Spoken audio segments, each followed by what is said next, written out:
Alright, so we're going to do this in a couple of pieces. First we're going to work on the logo elements, and then we'll work on all the extra little bits and pieces, the midground and background elements that you will need to create your animation. So we're just going to use mine for an example. And so what I'd like for you to do is start by opening this Photoshop file up, and you're going to see the stuff that I've created for this. And so let's start by, let's just get rid of all of this stuff. Select all of these layers. Select the top layer, select all the way down to the one that says background, and let's drag those down into this little folder icon at the bottom right of the layers panel there. And what you're going to see is that's a group, and we'll just rename that Tim's Stuff. Okay? There you go. Now if we turn off that layer, that actually turns off all of those layers, and we can see my sketch underneath. This is what I want you to do. I want you to go and create a sketch, make it as good as you can, and then you'll start to rough out all of these objects that you're going to use to animate with. So how do we do this? All right, well, we're going to use the marquee tool, which is right here, the marquee tool, and we're going to start to build up these elements. So I'm going to start with the crossbar here. So I'm going to start over here kind of in this corner area, and I'm going to drag out a box that's roughly the size of what I think that object is. Okay, and we'll need to create a new layer now. So I'm going to go down to the new layer icon at the very bottom of the panel, the layers panel, and I'm going to click the new layer icon here, and we'll rename that T Crossbar. And let's go ahead and set up our colors now. So I'd like for you to come over to your two color chips, click on the foreground color chip, and we'll set this color to 210, 100 saturation, and 40 brightness. Good, that's our dark blue color. Let's go ahead and click now on the background icon, and let's set that to 200, 100, and 70. 200, 170 in our hue, saturation, brightness register there, and we'll click OK. All right, so let's fill with that color. Fill with the foreground color. Option delete or Alt delete if you are on a PC. And there we go. Okay, the next thing we need to do now is to rotate this around into its proper orientation. Now I've gotten pretty close with this already since I've done it. Go ahead and click Command or Control T for transform. Okay, and I'm going to roll my mouse in a little bit here so I can see this a little closer.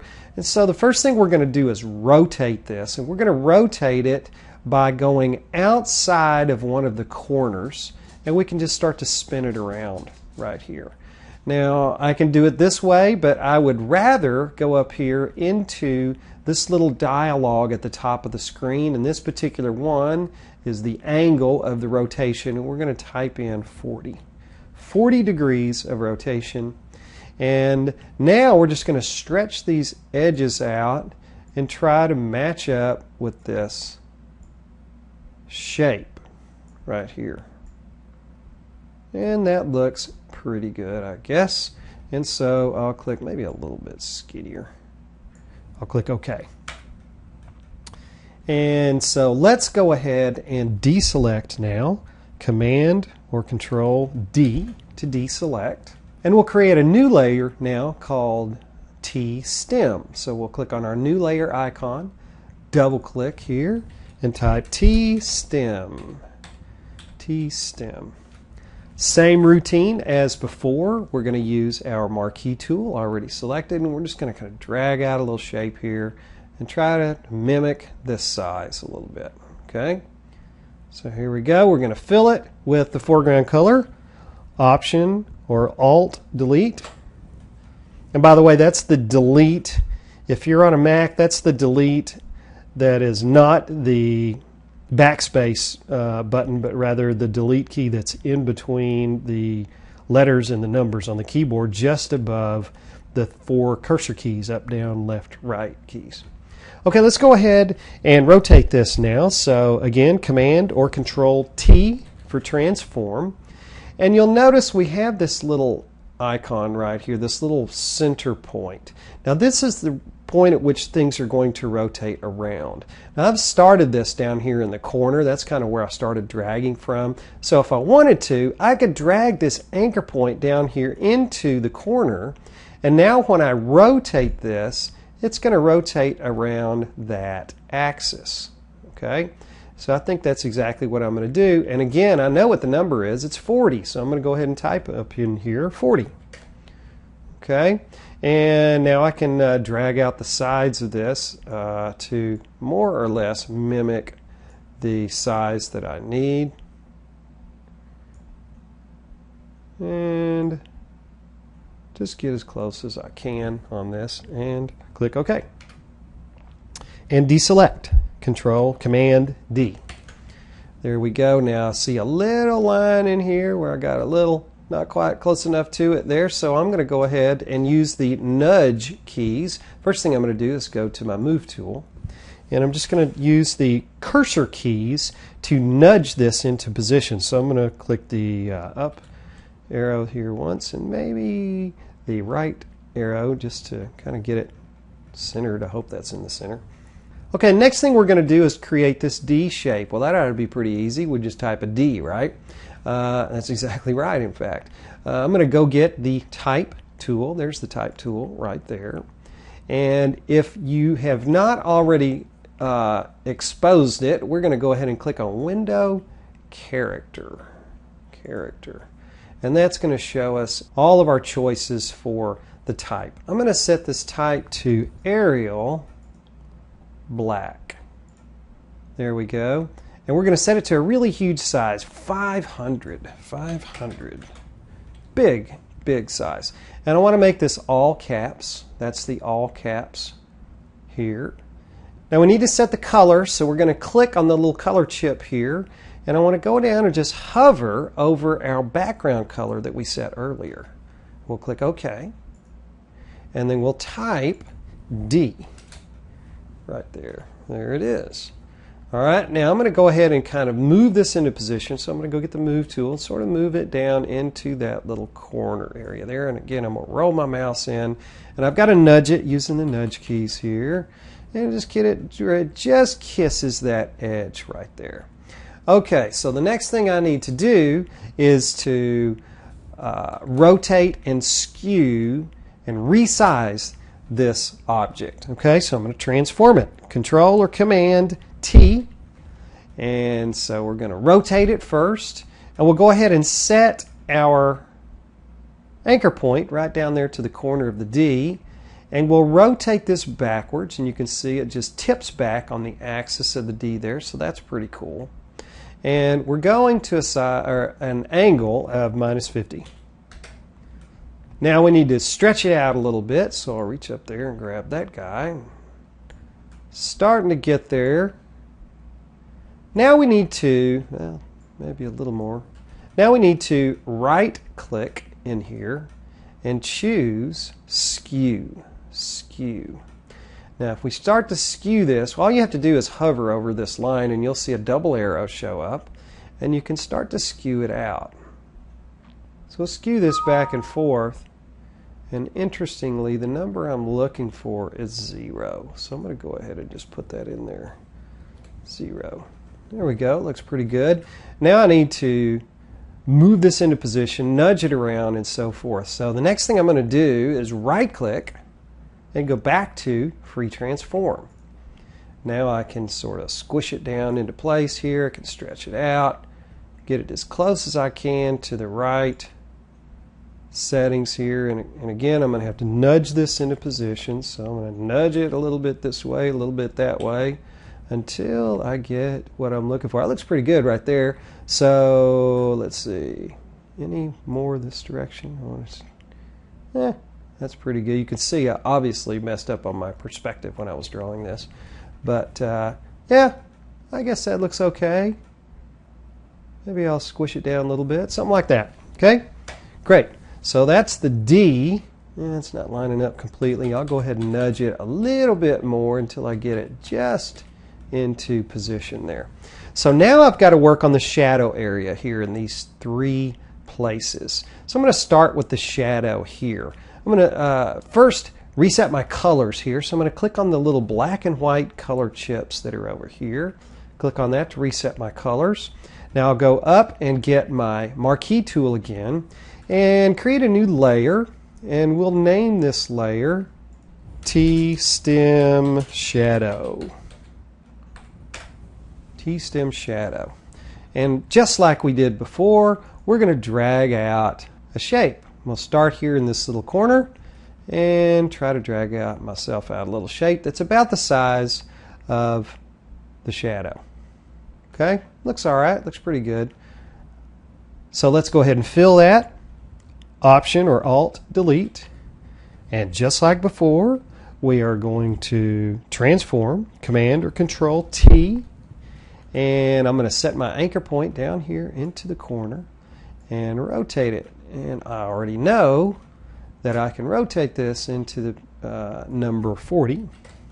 Okay, and skew it. So I can start to skew here. And we're going to skew, whoops. We're going to skew it until it's horizontal. Again, that number happens to be 0. So I'll just get close and then type in 0. Now I'm going to go now and right click and go back to free transform and kind of squish it down until it's about right. Something like that. Okay, pretty good. I'll click enter. And there's our shape. I'm going to go ahead and deselect, Command or Control D. And the next thing I need to do is drag this down in the stack so it's in the right place. So I'm going to drag it right down below the crossbar. And there's our shadow, and I can see it's really not perfectly aligned, so I'm going to have to nudge it a little bit more. Just a bit. That seems about right. Okay, the trickiest part of this whole thing, how to do this D area. Well, it's not that hard as it turns out. Again, I'm going to use the marquee tool. I'm going to go in here into this corner as close as I can. Roll your mouse in if you have to get really nice and exact, or you can always drag out guides if you would like to. And I'm just going to get as close as I can to the shape of that area. Even if it's too big, a little too big, it's okay. So I'm going to go ahead and fill that. Oops, I got to create a new layer first. So let me go ahead and click the new layer icon. And we'll name this layer D Shadow. Great. And fill it with black. Option or Alt Delete. There it is, filled out. Looking good for us so far. So now I just got to figure out how to work with this little angle here and the little curve. So this is kind of cool. Watch this. We're going to go up here to Select and Transform Selection. Transform Selection. This is different than the Transform where we're actually going to move the shape around. This time we're just going to move the little bounding box, the little dancing ants. And so I can tip this one way or another to get to the angle that I want, which I already know is either -50 or +40. Either way works. And now I'm just going to drag it down into position here as close as I can get it. That looks pretty good, I think. Maybe one more. I don't know. Maybe I'll leave it right there. Okay. All right, I'm going to hit enter. Nothing happens. It's just a selection right now. So I need to delete this area. So I'm just going to hit the delete key. Just the delete key all by itself. Delete. Bang. It gets that. So already we're getting pretty close, but we got a couple of things yet to do. So let's go ahead and deselect. Command or Control D. And the next thing we need to do is try to figure out this little curve here. Well, this is pretty easy as it turns out. We're going to go up and simply hover over this little area right here and hold down Command or Control. And you'll notice that the icon turns into a little marquee looking thing with the finger pointer. So just click, and what you'll see is that this area is selected. So that's a good thing. We're still on the D shadow layer. We're not messing with this D at all. We're down here in the shadow right now. So what we want to do here is simply to pull this selection right down into position as best as we can position it. That looks, I don't know, pretty good right there. Just right around in there somewhere. It's about right, seems to be. Yeah. Okay, and so we need to erase this area. But if we try to erase right now, it's going to erase the inside part and not the outside part. So I need to go up and choose Select Inverse. Now the outside is selected. And I'm going to go grab my eraser tool. That's the one right there. And we're just going to come in here. I need a little bit bigger brush. The bracket keys on the keyboard, those are the ones that are right next to the P, just to the right of the P. And the right bracket will make my eraser a little bigger. So I'm just going to go right in there, and that erases that portion. Now I've got that little bump right there, so I'm going to erase that too. And that is it. So I'm going to go ahead and deselect, Command or Control D. And let's look and see how we're doing here. Not bad, not bad. Okay, we're almost done. And the next thing we need to do is select this area inside the D. So I'm going to go up and click on the D layer. And now we're going to use a different selection tool. It's called the Magic Wand tool. It's the fourth one down, and if you don't see it, click and hold on it, and you'll see Magic Wand. And you have to make one little change up here at the top, and that is to check the checkbox called Contiguous. And if we do, we'll come down here and just click in this area, and all that's going to do is select just the middle part of the D. Okay? One little change we have to make, and that is to make the selection slightly bigger. So we're going to go up to Select, Modify, Expand. And we're going to expand by 1 pixel. There we go. And now we need to make a new layer before we go any further. We're going to name this layer D Counter. That's what we call that whole shadow. And let's go ahead and drag this down underneath all the other stuff. And we're going to fill. Option or Alt Delete. And we'll deselect. And there is our logo. Not bad. 1, 2, 3, 4, 5, 6 shapes in this logo. And they all look really pretty doggone good. All right, so my expectation is that you will take this knowledge and go ahead and start working on your own logo. I would like for you to use the Magic Wand tool if you need to. Use your marquee tool to create either rectangles or circles, ovals, and so forth. And if you have any need for creating oddball shapes, you can use this guy right here called the Polygonal Lasso tool. Polygonal Lasso. And what that will do is, I'm going to create a new layer here, and you can just click and click and click and click and click and click and click. And this will make shapes for you. In order to close the shape, you just hit the Enter key. And there you have a selection, and you can fill that selection and do whatever you want to do with it, move it around and so forth. Okay? So I guess I could have, for instance, on my D, let's go ahead and get rid of all those layers. If I wanted to, I could have used the Polygonal Lasso tool and done something like this. Just click, click, click, click, click, click, click, click, click, click, click. Obviously, this is not the most precise way of doing it, and that's why I did not choose this tool to do that job. But there we go. Ah, yeah, that's beautiful, isn't it? But it may be that this is something that works well for you. I saw a couple of your logos in class where you had kind of simple shapes that maybe were something like that. You know, I don't know. Something like that that you can fill. You know, anything where, oops, I don't have a layer chosen, so I can't do that. Anyway, you can fill, you can use this tool if you want to, or not use this tool. It doesn't matter to me. It's a big help for certain things. You can also use this to erase. So rather than go through all of that stuff that I did to erase on the D, I might instead have, where's my D shadow? I might instead have gone in there and done a little erase action where maybe I used this tool and I kind of snuck up on the edge a little bit and did something like that.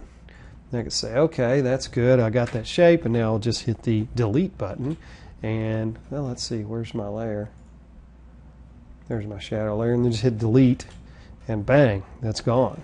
Okay, I don't want to do that in this case, but you have the option of doing so. Deselect that, and I hope I didn't mess this up at all. Let's see, do I got everything I need in here? Looks like it. Looks like we're in good shape. Again, the next step in this is to work on the background elements, and you can watch part 2 to see how all of that is created. All right, good luck, have fun, and let me know if you have any questions.